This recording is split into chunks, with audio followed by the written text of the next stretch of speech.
I'm reacting to I Solved the Bite of 87, FNAF Lore's first mystery from WitheredCircle. But today, we're gonna ruin them. We're gonna absolutely destroy their dreams and nightmares. They're claiming to say that they have solved the Bite of 87. Now, we know from my explaining Five Nights at Freddy's 1 video, which if you haven't watched, go check it out before you watch this video, because we're going to be using the facts from that to decipher the theory that we're watching today. But we concluded that in the week before, Withered Foxy was supposedly alluded to have done the Bite of 87. So I'm curious to see which way WitheredCircle tends to lean on this topic. So without further ado, let's jump right into the fantastic theory by WitheredCircle. They used to be allowed to walk around during the day too, but then there was the bite of 87. The bite. It's amazing the human body can live without the frontal lobe, you know? Solving the Bite of 87. Alright. The Bite of 87. An event I'm sure every FNAF fan, new or old, is all too familiar with. A tragedy that occurred at a Freddy Fazbear's Pizza, where someone at a location in 1987 was attacked by an animatronic. This mystery is iconic. Starting off strong with Mangle. For those of you that don't know, when FNAF 2 dropped and it was found out that it was a prequel taking place in 1987, everyone said that Mangle was the one that did it because of the way Mangle attacks you, the security guard in that game, where she comes down from the ceiling and just completely lunges at your frontal lobe. But he doesn't actually commit the Bite of 87, as we know. And honestly, every single animatronic in this franchise attacks your frontal lobe area. So at the time, it was a very interesting theory, but now it doesn't really hold that much water.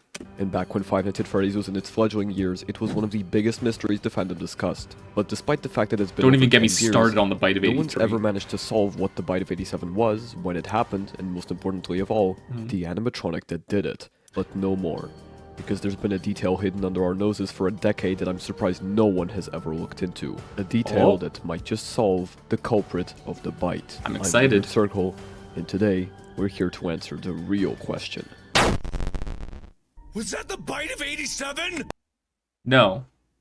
We first found out about the Bite of 87 on the first night of FNAF 1, where Phone Guy mentions it in passing, blaming it as the reason the Freddy Fazbear animatronics aren't allowed to move around during the day anymore. This is why they only walk around at night, targeting the security guard on his night shifts. At the time of FNAF 1's release, the top candidates for the culprits of the bite were Freddy Fazbear himself and Foxy the Pirate. Some theorists thought it was Freddy due to the handprints that appeared on his face when Yes, one Faz point to WitheredCircle for mentioning the handprint on Freddy's right eye. Beautiful. That is a Faz fact that he's using to support his evidence here. Love it. Absolutely love it. brightened up, and because of the poster in the west hall corner, where it looked like Freddy was trying to tear his own jaw off as if he was the one who did the bite. Sure. Honestly, I can't make sense of that poster, Freddy ripping his head off. Still a mystery to this day. Others pointed to Foxy due to his unhinged jaw, erratic behavior, and the fact that he was marked as out of order. The jaw in his state of disrepair would be caused by the bite, while his speed was what led to it. And then FNAF Already. Yep, very looking very strong for the week before theory that it was Withered Foxy. 2 came along. With FNAF 2, a game literally set in 1987, arrived a whole new cast of animatronics to blame for the bite. Oh yeah. The toys. As Phone Guy says, while this new cast was a huge improvement from the original animatronics from the previous location, they weren't without their issues. But try to avoid eye contact with any of the animatronics side if you can. Someone may have tampered with their facial recognition systems. We're not sure. But the characters have been acting very unusual, almost aggressive toward the staff. They interact with the kids just fine, but when they encounter an adult, they just stare. Something that a lot of people in the FNAF community still can't wrap their head around is the fact that the toy animatronics were never haunted by kids. The reason why they're attacking the night guard is because they were programmed to basically do that. Like, they weren't programmed to attack a night guard. That would be crazy. But they have a built-in facial recognition software that's linked to a criminal database. So they're mistaking the night guard as someone that belongs in that criminal database. Don't know why, don't know how, and don't know why he's saying that someone tampered with their facial recognition. Kind of weird. The only person that we can remember tampering with animatronics is Mike Schmidt from FNAF 1 because he gets fired over it. But it's still like something weird to think about. So I'm actually curious where he's going with all this. This singular line was what convinced many fans that one of the toys was the culprit of the bite of 87, and this line from Night 6 solidified it even more. We have one more event scheduled for tomorrow, a birthday. You'll be on day shift. Wear your uniform. Stay close to the animatronics and make sure they don't hurt anyone, okay? Yep. And honestly, it's important to note that on that specific phone call, literally the entire time before that, there was no bite of 87 that happened. So the fact that there's one more birthday party at this location before they call it quits, that has to be when the bite of 87 takes place. With what we heard about the toys being aggressive, and with Phone Guy insisting we stay close to them, as well as the newspaper after Night 6 confirming that they were being scrapped, theorists concluded that the toys were scrapped after one of them bit someone at the birthday party Jeremy Fitzgerald was working the day shift at. This party would have happened right after the Night 7 shift done by Fritz Smith, who replaced Jeremy. Back then, the main candidates for the bite culprit were Withered Freddy, Toy Bonnie, and Withered Foxy. Why Withered Freddy? That's such a random... Out of all the animatronics that you could make a case for, why would Withered Freddy be in that pile? So basically the same ones as FNAF 1, but with the addition of Bonnie. Most people seem to agree that the animatronic that did it was one of the newer models, not a Withered, so they went for the one with the most violent tendencies. But I left out one animatronic from the list, because usually, fingers were pointed at one specific character. They tried to remake Foxy, you know? They thought the first This is where he brings up Mangle and that whole fiasco. one was too scary, so they redesigned him to be more kid-friendly and put him in kids' code. Now he's just a mess of parts. I think the employees refer to him as just the Mangle. The evidence was all there. Mangle was erratic and dangerous looking like Foxy before them, their jump scare animation looked like they were aiming for your frontal lobe, and of course, they were a toy. Yes, again, the evidence you're mentioning isn't really that solid, but, you know, at the time, yes, this was the leading theory. And for the longest time, this was the conclusion. Until FNAF 4. Back when FNAF 4 came out, there was a debate surrounding whether or not this bite was in fact the bite of 87. This debate was very, very stupid. Not only does the TV in the Yes. crying child's house give us the date 1983, which was also the year of the establishment of the first Freddy Fazbear's Pizza, but the source code for FNAF 4's teasers contained multiple instances of 1983. And Yeah, it's the bite of 83, not the bite of 87. Like, again, at the time, that was the only bite we actually witnessed that an animatronic did, so drawing the conclusion was fairly easy, but as soon as you took a deeper look into it, like, okay, yeah, it wasn't it. 1982, but that's a subject for another day. Plus, we know the bite of 87 resulted in the animatronic's free roam being disabled. Why would this happen if Fredbear, the culprit of this bite, never even moved? Exactly. The week before, the first FNAF interactive novel, where we played as Phone Guy, confirmed that there were in fact two separate chomps, with the employees calling the first one the Big Bite, and the second one the Bite of 87. That is true. That is true. Another Faz point for WitheredCircle. Nice reference to the Faz facts. I like it. So to make it clear, these two are different bite incidents. But many theorists disagreed with the Mangle hypothesis, myself included. And recently, the week before seems to have given us a lot of very useful hints about the story of the Bite of 87. Quote, "In the aftermath of the Bite of 87, staff spread tips around the restaurant of how to slow or stop the animatronics if they ever attacked again. One of the survival strategies was to shine a bright light in the animatronics' eyes to disorient them and temporarily lock them in position until they reset their sensors and recalibrated their programming." After this passage, the player is killed upon attempting to use this trick on Chica. But there's more, because this book goes in detail on who suffered the bite, and more importantly, who did it. Like you said in one of your training videos for the restaurant, you can't spell team without M and E.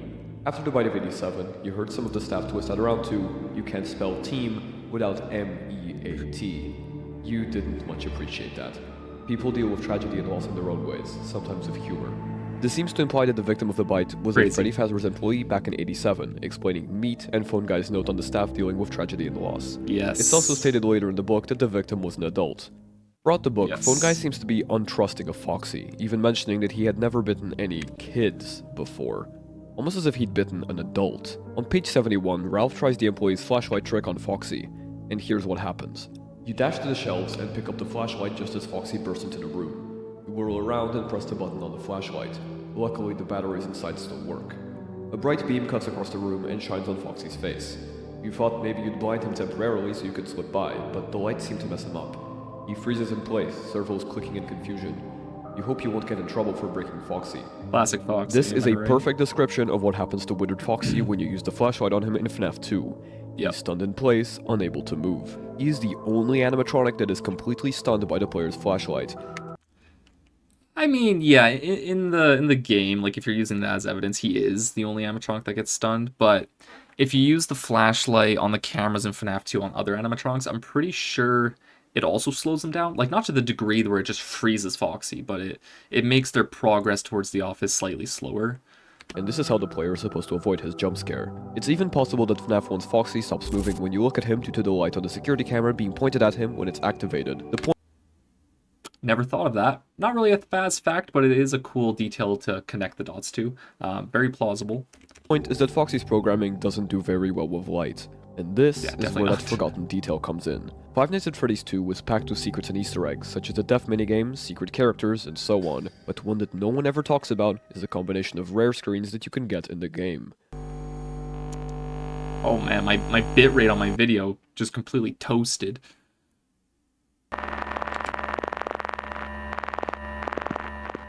These free screens of Withered Freddy, Withered Foxy, and Toy Bonnie were shown under different circumstances, rarely appearing when booting up the game, starting at night and after is this death, where he got respectively. those The big three question is, animatronics why from? these free? What did these screens mean at the time, and why did Scott add them in? And there's even more. It is But really I'll let weird, my yeah. friend Nero Raven take over for a bit to explain our reasoning about this detail. Oh, While on my FNAF 1 and 2 Notes of Importance stream, we were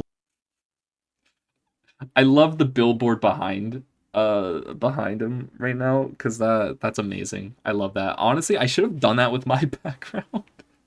With like the red yarn and everything. That's cool. looking into these 3 mysterious screens you can get in FNAF 2, either when you were just booting the game up, starting at night, or when you reach a game over I screen. love these screens. These They're depict so Withered cool. Freddy, Toy Bonnie, and Withered Foxy, all with hollowed out eyes. Now at base, it doesn't tell us much as well. It's just some Easter egg with creepy animatronics. Well, while we were looking into this, I was wondering if this could be referencing the Bite, as at the time, these were our candidates for the Bite of 87. After this, I brought up, well, if it's the Bite, what if it's something that happened during the day, and thus we are getting these at night, leading us I mean, yeah. The only issue with, actually, I'll say my thoughts after. on a mystery of who did the Bite of 87 and where in FNAF are we told who did it. However, to find that out, I'm going to pass it on to Withered to tell you the rest. Thanks, Raven. Was that just like, you know what? Great cameo. I like it. It's not like these were random and just Fantastic, a spooky thank you, effect like the Raven. Bonnie screen in the first game. They were positioned at specific parts of the game and all had one major element in common: the sound that played when they were shown.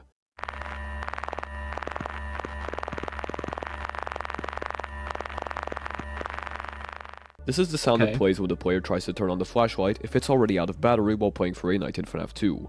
The repeating clicking of a button. And surprisingly, this clicking is the one detail that seals the deal. Now, remember Huh? I understand what they're saying. Is it the same audio clip? I'm just trying to think. Like, it might be, because he's saying when you flash the flashlight down the hall, it won't actually light up the hallway if there's an animatronic like running around the hallway. It'll just make like a staticky noise, which I guess is the same sound. I would have to listen to them side by side. That's a really odd detail to point out. Very cool though. I'm interested in what he's gonna say next. that passage about how employees recommended using the flashlight to stun the culprit of the bite? And remember the only animatronic in FNAF 2 that the trick works on? Yeah, Withered Foxy. So what if it was Withered Foxy that did the bite? This would explain why he's still out of order by the time of FNAF 1 and why his jaw is unhinged, as well as why Phone Guy seems to blame the bite on Foxy the Pirate. But there's a problem. Like we covered earlier, a lot of FNAF I'm getting stressed now. 2 story seems to imply the bite was done by one of the toys, caused either by their flawed facial recognition systems or by something else. But it's actually pretty Yeah, heavily implied that it the bite is- wasn't done by a toy. Really? We know that after the 1987 Freddy Fazbear's closed down, the toys were scrapped by Fazbear Entertainment, with their shells eventually making their way to the Fazbear's Fright horror attraction. But while most people think the bite was the reason they got scrapped, that's not actually the case.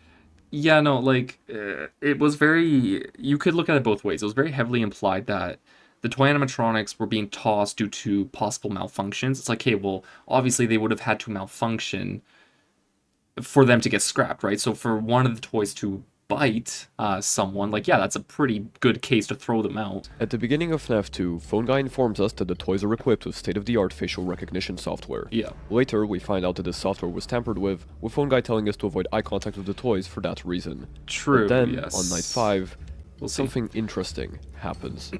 Hey, keep a close eye on things tonight, okay? From what I understand, the building is on lockdown. No one is allowed in or out, you know, especially concerning any previous employees. When we get it all sorted out, we may move you to the day shift. A position just became available.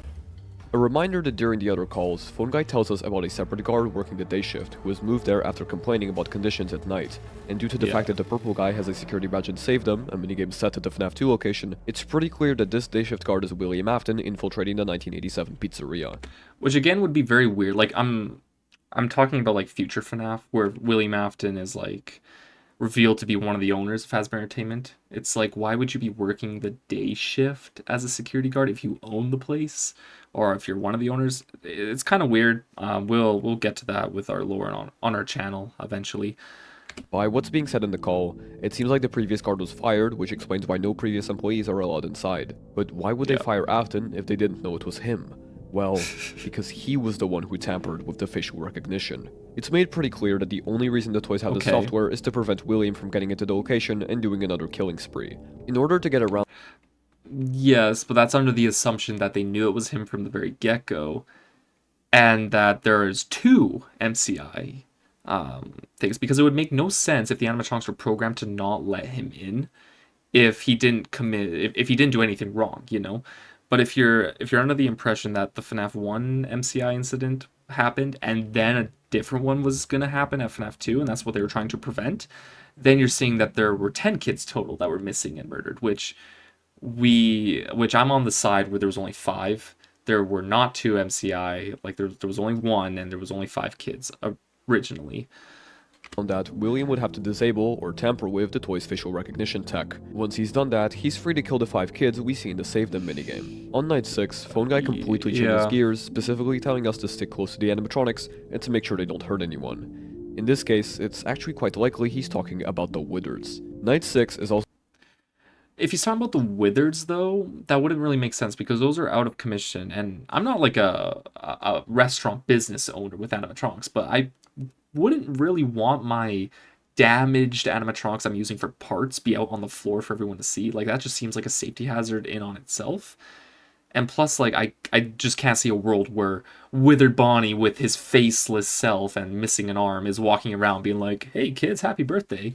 Like, that doesn't seem like something that would happen. So the night that Withered Golden Freddy, the yellow suit in question, becomes active. The suit Phone Guy is referring to is the old Fredbear suit, and the animatronics reacting to it the strongest are the original 1985 Freddy's gang. If Fazbear Entertainment is confident enough to have a final birthday party at the location, the issues with the toys had to have been fixed by then. It's likely that a technician came by and fixed the toys between the lockdown and the birthday party. So Phone Guy isn't telling us to watch out for the toys. He's... Hold on, what? Okay. Telling us to keep an eye on the old, battered, withered animatronics. And this is where the rare screens and the flashlight sounds come in. Here's the story of what happened on that fateful birthday party. When Jeremy... Okay, so this is the conclusion that he finally led up to. But hold on, so you're saying that the phone call that Phone Guy does, where he tells you to keep an eye and make sure none of the animatronics like get too close to anyone, or you're saying that he was talking about the Withereds? Like already, like I would agree with you. The reason why I would agree is because I believe that, yeah, in the week before, it's highly likely that it was Withered Foxy, because it's implied.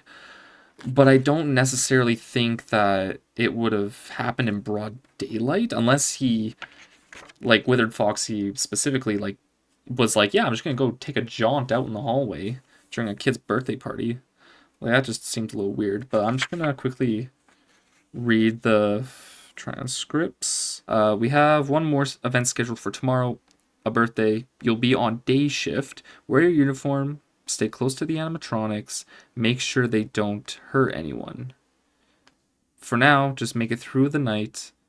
When the place eventually opens again, I'll probably take the night shift for myself. Okay, good night. So that's when we learn that Phone Guy takes the night shift at FNAF 1, which then ultimately leads to his demise. So just by reading it from the Ultimate Custom Guide, the official transcripts of those phone calls, he's talking about the toy animatronics. He's not really bringing up the Withereds. So we'll see what the grand finale is here. He arrived at his day shift position. The party started out fine. The toys were acting normal, and the Withereds were kept under close control. No kids were going out of the party areas anyway, but Jeremy decided to pay a visit to Parts and Service to make sure none of the animatronics were a risk to partygoers. This was his mistake. Jeremy had forgotten to put new batteries into his flashlight after his previous night shift, so when he noticed Withered Foxy moving around and grabbed his flashlight by instinct, it didn't turn on. All he heard were empty clicking sounds, followed by a loud, deafening scream, then silence. After the incident, the free roam programming of the originals was disabled, and the toys were scrapped. Okay. So one more fast point for WitheredCircle for getting or coming to the conclusion that yes, Withered Foxy is the one that did it.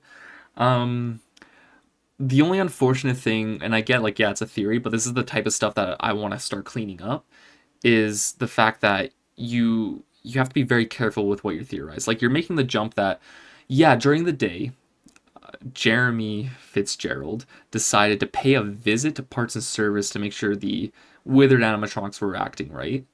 And he somehow, his flashlight that he had didn't have batteries in it, and that's why it made that sound. Like, the whole battery being associated with trying to stun the animatronics, like, I like that. I think that's a really cool detail. I don't necessarily think it's a Faz fact, but it's definitely hinted at. But you're basically putting your theory into the spotlight under the assumption that Jeremy would have went into the back room to check on the withered animatronics during the day when he's supposed to be keeping an eye on the party. Like, sure, that could have happened.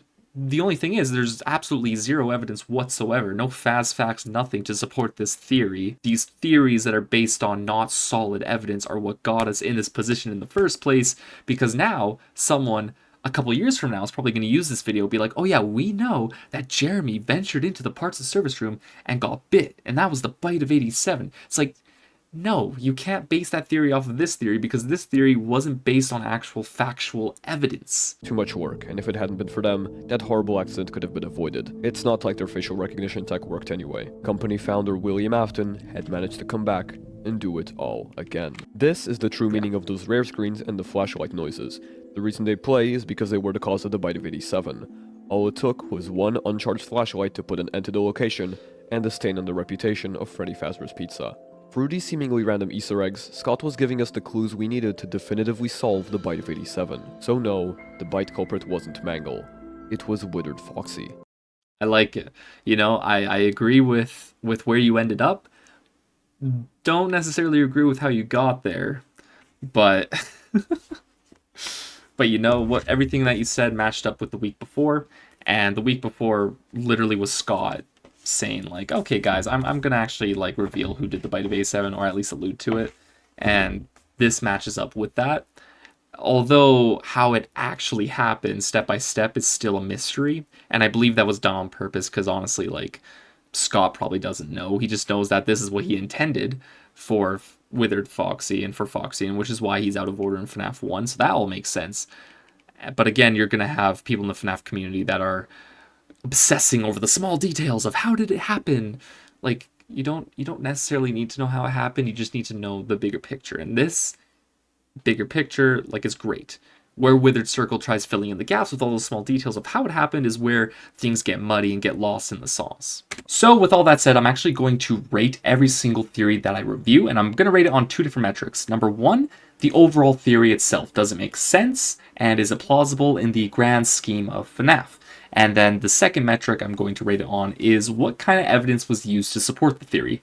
So with WitheredCircle's theory about whether or not he solved the bite of 87, in the first metric on the grand scheme of is this theory actually plausible, yes, I believe it is, and I would give it a solid 8 out of 10. I think that this is ultimately the end goal. The reason why I'm not giving it a 10 out of 10, because, you know, it says that, you know, it could have been Withered Foxy. Well, it's because it's not 100% a Faz fact that it was Withered Foxy. It is alluded to that it was, and this theory supports that, so that's why I give it a solid 8 out of 10.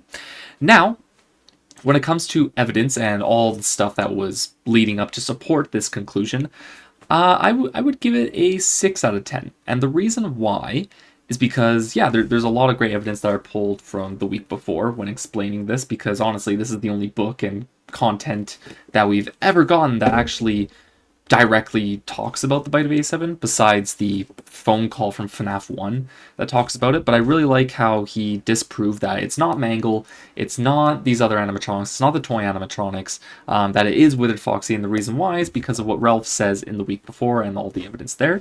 I really like that, and I like how he mentioned the page where it says, although he didn't bite any kids, and kids is in italics, it's emphasized and stuff. I like how he brought that in. I like how he related the flashlight facts to the book and stuff like that. Where it falls short is bringing up the whole purple guy thing. I think this theory would have been a lot more easily explained if he just negated the whole purple guy and whether or not there were 2 MCI, missing children incidents, or 1, and then relating it to how the toy animatronics have facial recognition and how Willie Mafton or purple guy tampered with them. I think all that wasn't necessary, and if anything, it probably subtracted from the overall impact that the theory had. So that's why I'm giving it a 6 out of 10. But honestly, not a bad theory. Like I said before, I like where it ended up. And I kind of like how you got there, but again, it's the whole assuming that Jeremy went into the parts of service room and then got bit. That kind of loses it for me. But I will see you in whatever FNAF content you find me in next. Goodbye!